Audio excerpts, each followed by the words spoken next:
interview guest for today's evening is an amazing personality who is an IT consultant by profession and a wildlife photographer by passion.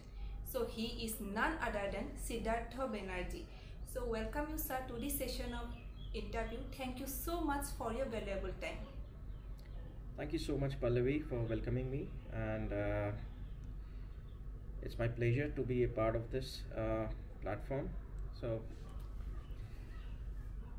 let me know what other questions somebody want to ask.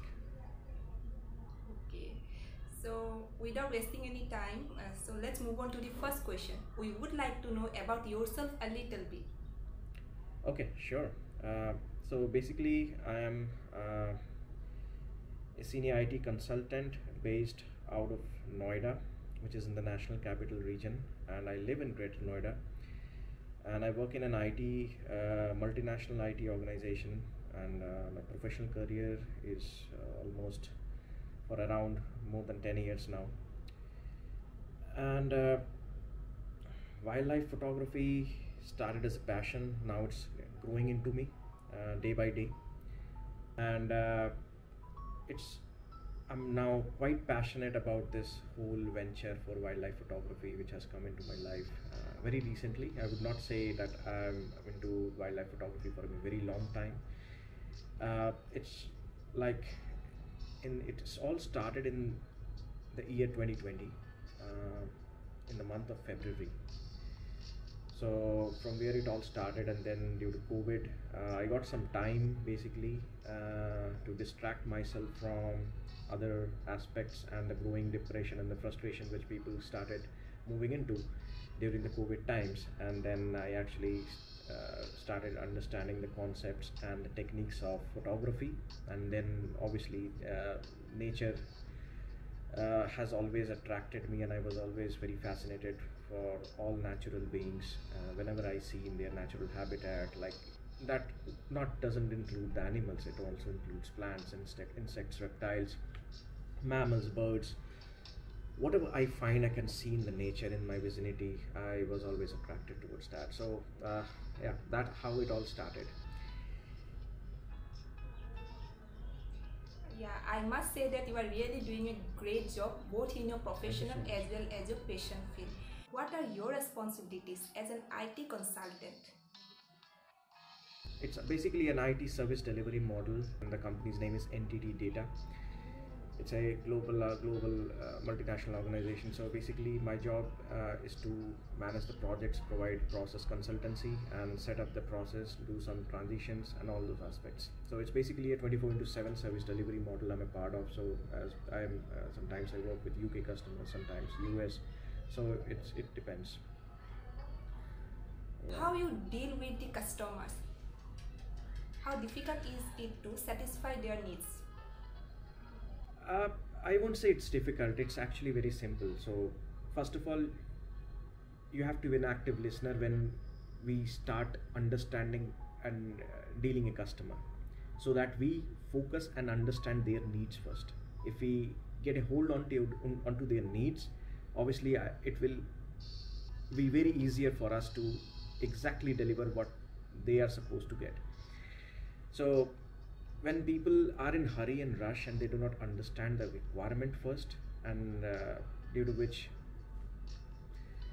they promise a lot of things but they cannot deliver, and then such situation occurs where the customer is expecting and the delivery is not happening. So I would always say that always be a keen listener, and always be compassionate about your job, and always be very, very keen in understanding the other side of the story as well.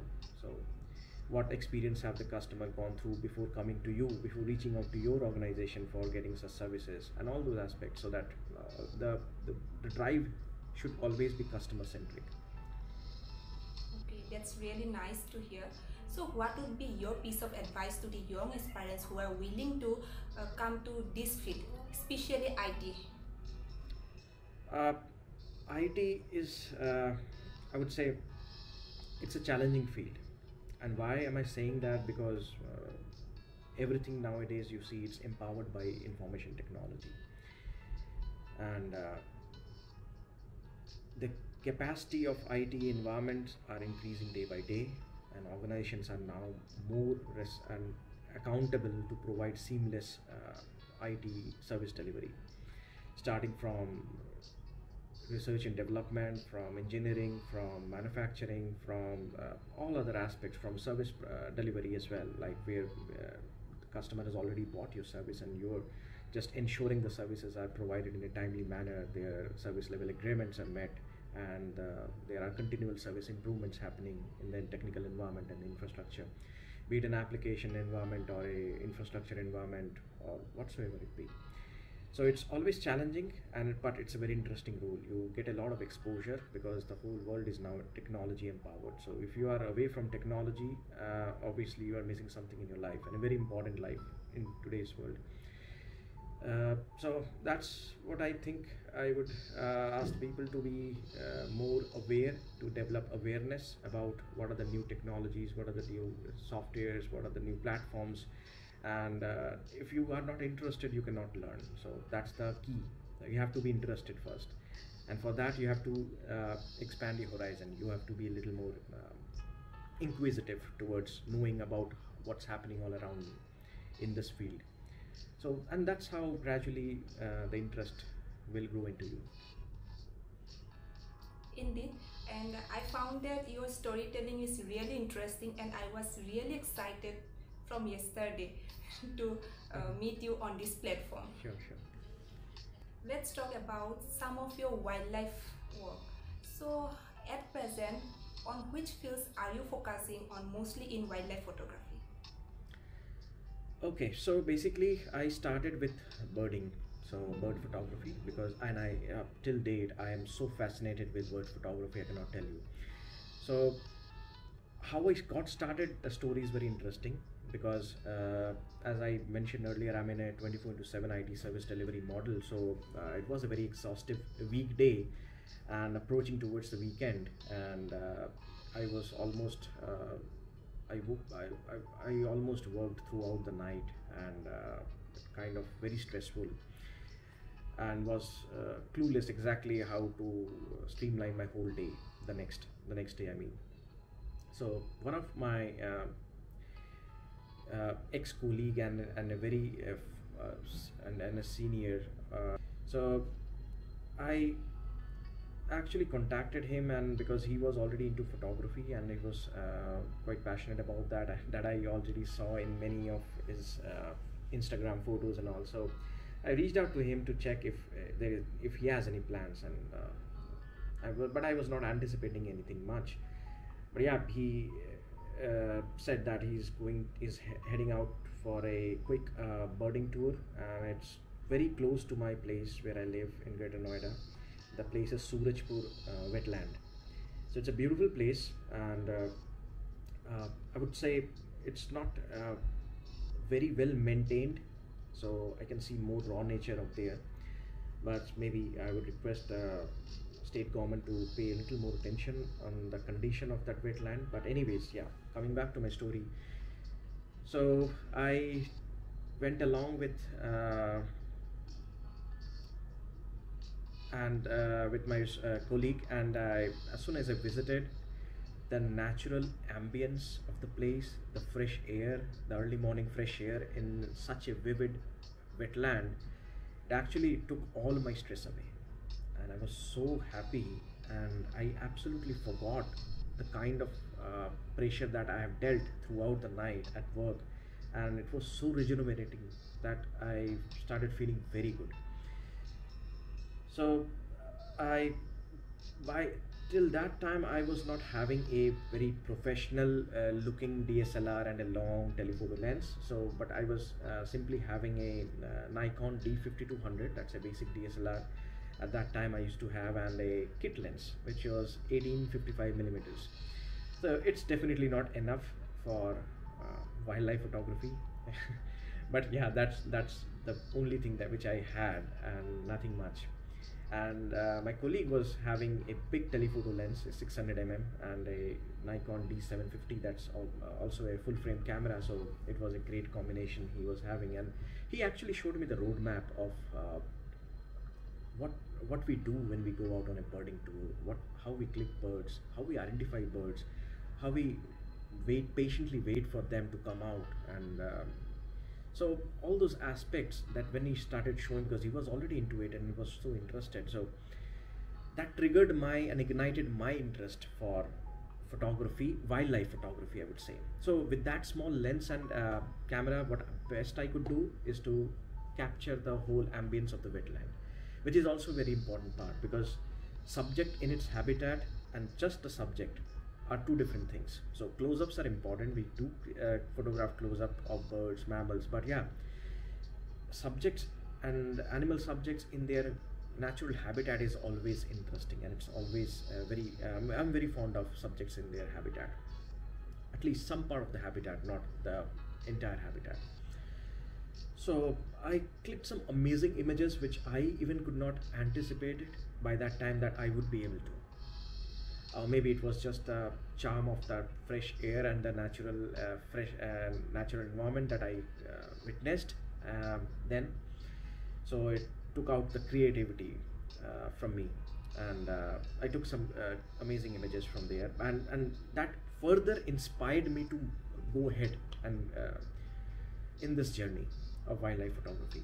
So, and earlier to that, I was always fond of photography, not as a serious passion, but always I used to click photographs on my mobile phone in various occasions and events, and that's it. Like whenever I used to visit any outstation places, any hill stations or any national parks or somewhere, so I used to carry my phone and click.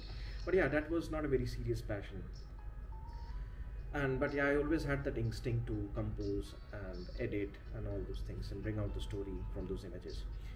And then I started giving it a serious thought about how to proceed in this line, because like I mentioned, it was the COVID just triggered from March 2020. So everybody was confined at home, and some had to do something, right, apart from their professional lives where they are a part of. So I picked up this as a initial hobby, and but unfortunately all the shops and like online retail and offline retails, everything was closed, so I was never able to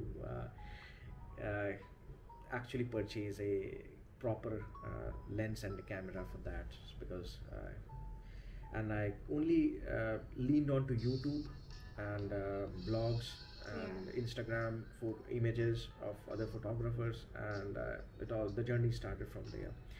And I really picked up well, because there was no other distraction. I was so fascinated with this whole thing, and I was just waiting for the shops to open and the situation to become a little normal then. And as soon as shops started opening after a few months, and I ordered my first DSLR after the previous one which I used to have. And the first I got was again a crop sensor camera, a Nikon D7500, and I bought a Sigma 150-600 contemporary telephoto lens to start with my journey of wildlife photography. And then obviously I graduated further to upgrade my gear and all. So that's how it started. So That's really interesting, and I have seen your work performance, and you are really at a successful position in context to wildlife photography. thank you so much. So, what do you believe? What makes your image successful? Do you rely mostly on post processing? Mhm. So for me, photography was all about emotion, enthusiasm, knowledge about the subject and the concepts of photography, about how to handle a gear, how to effectively use it, and finally expression. So it all starts with how you feel about what you're trying to do. So if somebody is picking up photography just as a profession, I'm not sure if that's going to pay you off in a longer run.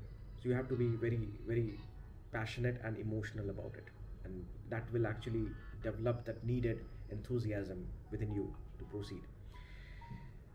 So I'm a nature and wildlife admirer, and ever since I grew up, and my father used to take me to all those parks, sanctuaries, and I was always very close to nature, and it always I found them very fascinating. And subject knowledge, it's a gradual process. You cannot just overrun it. So it will come by time. And of course, like I mentioned, you have to know about the camera that you're handling and how you're using it, and what are the best techniques to compose images when you are in the field. It's because wildlife photography doesn't give you an opportunity to retake or reshoot. It's all in real time. It's very momentarily. So if you miss something, you just miss it. You cannot recreate. And of course, post processing is a very integral part. I would say it's very important.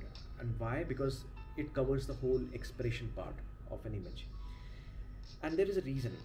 Our camera doesn't have the capability to understand an incident light, and it always captures the reflected light, which is absorbed by the camera sensor, and that's how the camera processor picks up the image, and we get it either through a raw image or a JPEG. So what our eyes see, what we see in real time, can never match what the camera sees. So to bring life into any image, post processing is very important. But yeah, everybody has a different style of storytelling, of expressing their emotion. So that's subjective, but yeah, it always plays a very important part. And my images are mostly about emotions, because you won't see any pattern flowing into my images. Whenever I see a subject in their natural habitat, or a wildlife subject, or if I want to even take a close up, it's mostly what strikes in my head, how I have pre-visualized that image before actually clicking it. So that motivates me always, and that I think somehow it also gets reciprocated on the images that I click, and maybe I think the viewers can say it more. Absolutely. It is seen that you have explored a lot of Keoladeo Ghana National Park, which is known as the bird paradise, and your whole account is full, 90% is full of images from that park. So share some You are right. storytelling from that You're park, right. from your experience. Absolutely. I would love to, because Keoladeo National Park is actually a paradise, and I am in love of that place.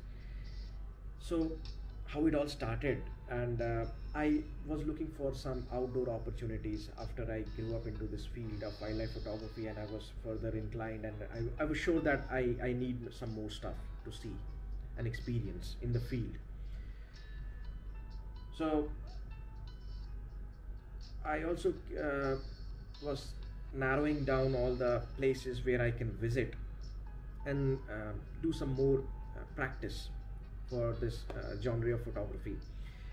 And nothing can be better than start your wildlife photography by clicking the birds, because birds are such an amazing subject to click. You can click close-ups, you can click them in various poses and angles, and also birds in flight. So you can practice all kind of photography just with that one subject. And of course, birds are found in so many varieties in that national park in Bharatpur, that you will never get bored of that place. And most interesting part is, Bharatpur, the Keoladeo National Park, has very amazing landscape. That landscape is something, if it hits you, you will fall in love with that place. Of course, if it doesn't, then obviously you will move on to other places. But so far what I have seen, that most of the photographers and wildlife enthusiasts have always fallen in that, and fallen in love with that place, and have always admired and talked good things about that place. Whether we talk about some big shots like Sudhi Sivaram or Rathika Ramasamy, or anyone like that. So it is a great place to start and explore wildlife. It's just not birds. You can get to see a lot of mammals, and even I have spotted Indian striped hyena, and it's an amazing place. Snakes. I've seen so many Indian rock python and water snakes out there. So I've seen water lilies. I've seen spotted deers. I've seen so many varieties of birds. And of course, if we just exclude all these things, the natural habitat and the landscape is so serene that it can, you can always find something to watch. And if not even creating a content, you're not into the field of content creation, it is a great place of relaxation. So I can never like stop talking about this place, and because it has a very special place in my heart. And you have also clicked that picture of a reflection of a deer fawn drinking water from that place. Of course, right. So like I mentioned, like it's emotions are very integral when I click images. So maybe that there is an interesting story behind that image as well. So I was surrounded by around 10-15 wildlife photographers who were actually clicking on some other subject at that time, and I was also there in the moment trying to click the same subject, which was actually a herd of deer.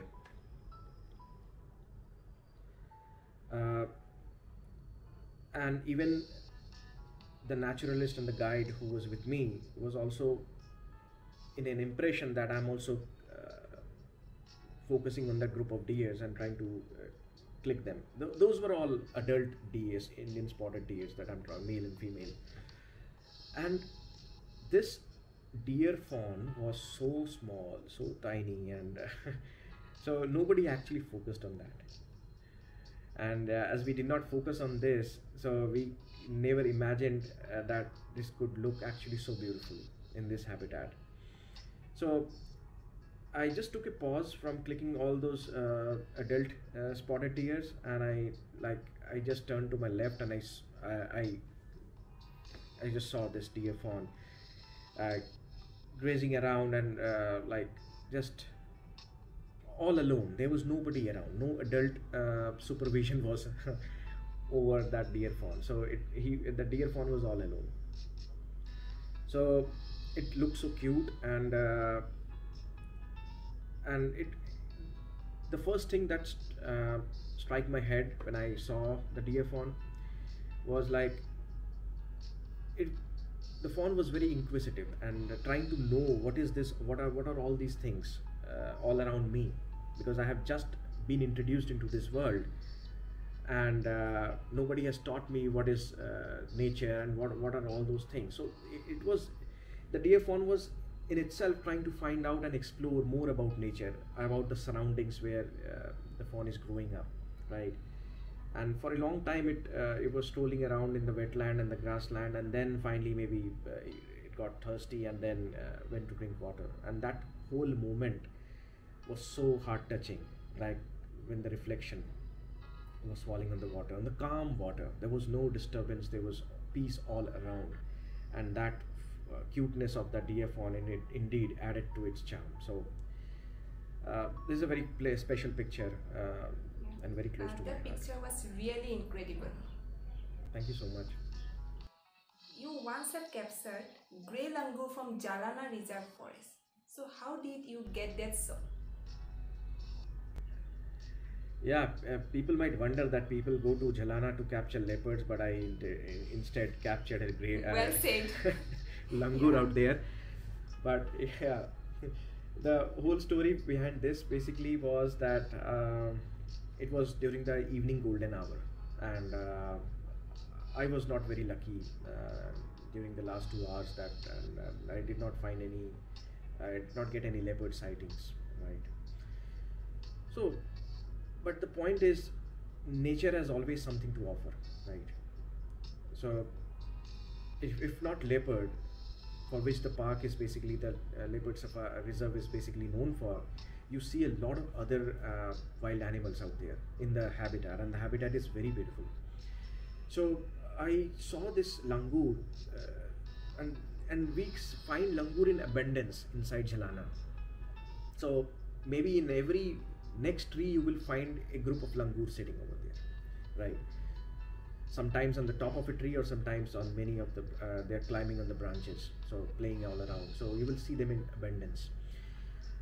I always had pre-visualized that I have to click a langur in the golden hour and a close up, so that I'm very fond of the eyes of the langur. If you see, they are always very inquisitive, and they have a very like, if in their eyes, if you see, you will always find that foresightedness. They can see the future, as if so.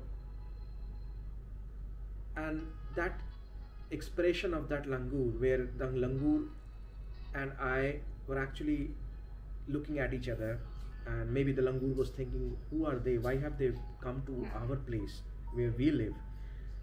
Are they going to take over, or what is their purpose of visiting? So, all maybe the langur had such questions in his mind.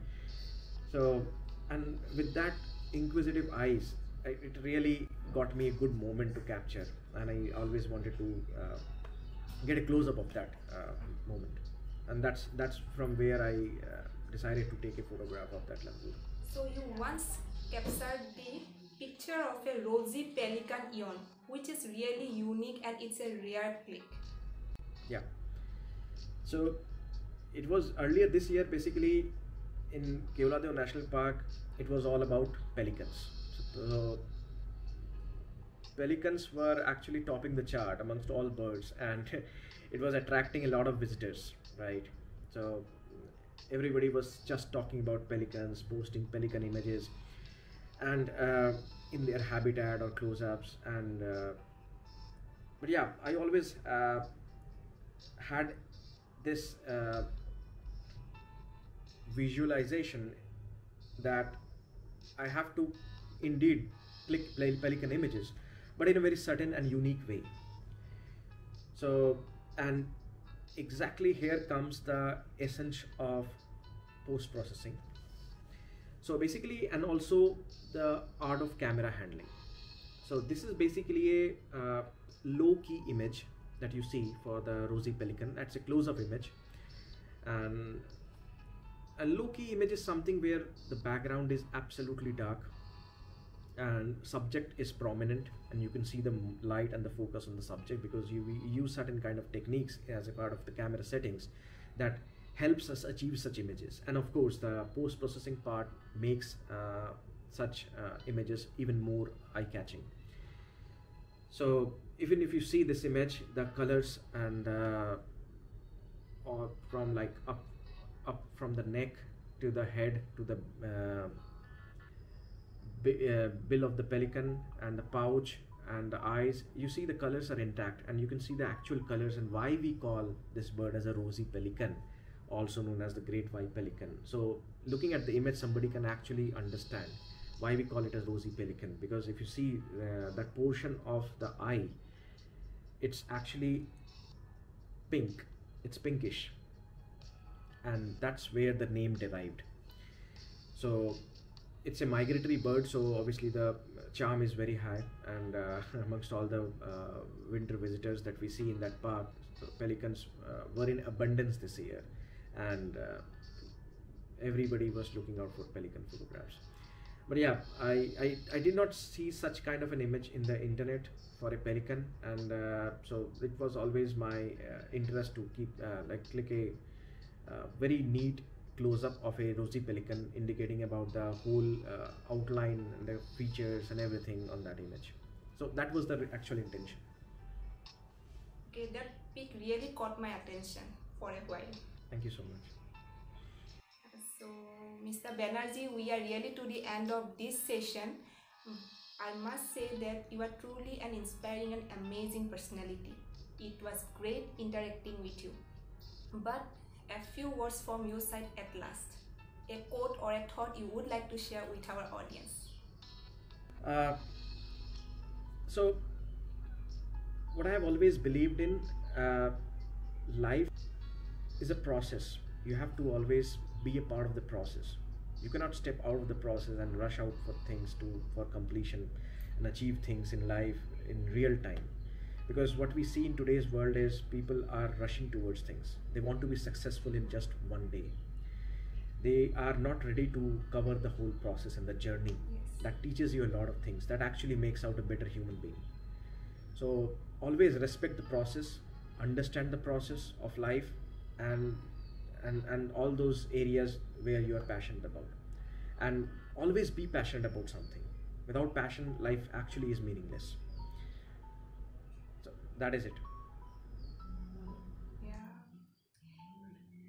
You have really shared some of your valuable tips and storytelling from your field.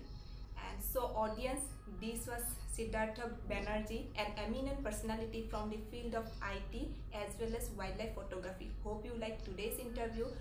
I will be back soon with another eminent personality very soon. Till then, thank you so much for watching.